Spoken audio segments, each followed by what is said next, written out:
Could comments of physical similarity made by adults influence children's individual preference?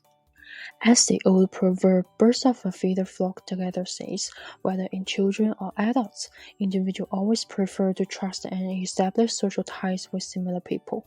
For example, when you find out that you and another person have similar physical appearance, with same constellation or similar interests, you are more likely to become friends with that person. This common idea that we tend to choose people or things like ourselves also show up in children.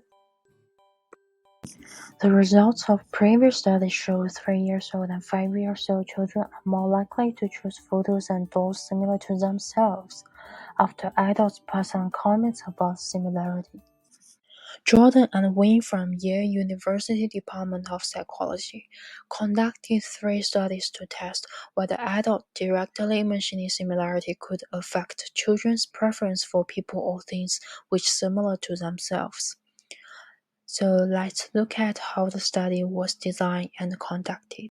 Study 1 examined the influence of similarity information of adults on 3-year-old children's preference.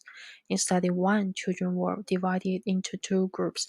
In the experiment for Group A, experimenter X not only reviewed the doll's hair and eye color to the children, but also clearly indicate that the doll's hair and eye color was similar or different from them. However, in the experiment for Group B, experimenter X only indicated the doll's eye color and hair color to the children, but did not clearly provide the association between them.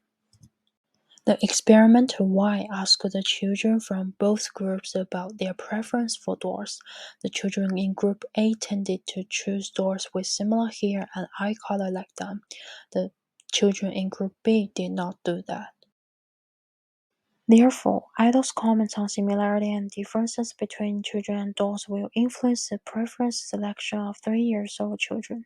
On the contrary, children's self-similarity preference does not exist if adults do not have clear comments on similarity and difference between them. Study 2 expanded the age range and number range of subjects to 68 children who aged between 3 years old and 6 years old.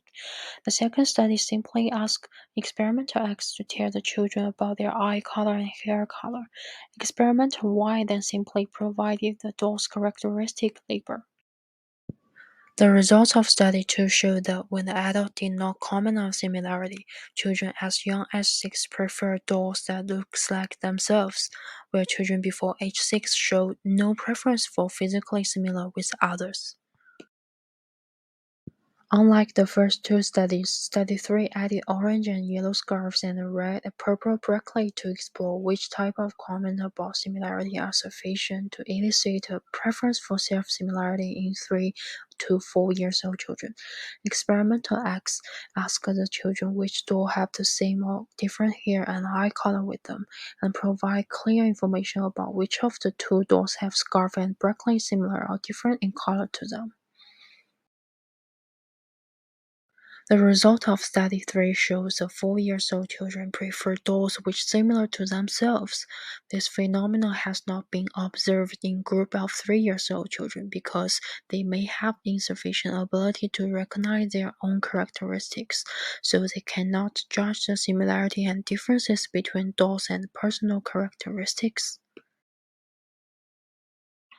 In conclude, Jordan and Wynne's study confirmed that adult comments of similarity is a key component in the development of children's preference for similar-looking people or things, because this study showed that children's preference for people and objects similar to themselves only occurs when adults emphasize their comments about similarity and differences. Before age 6, without any information about similarity, children do not show preference for self-similar people or things. Why this is an important question. Focusing on the need for physical similarity not only enables us to understand the preference selection of physical similarity in children's development, but also help us to develop more effective intervention programs to better reduce the social prejudice. Thanks for watching this video.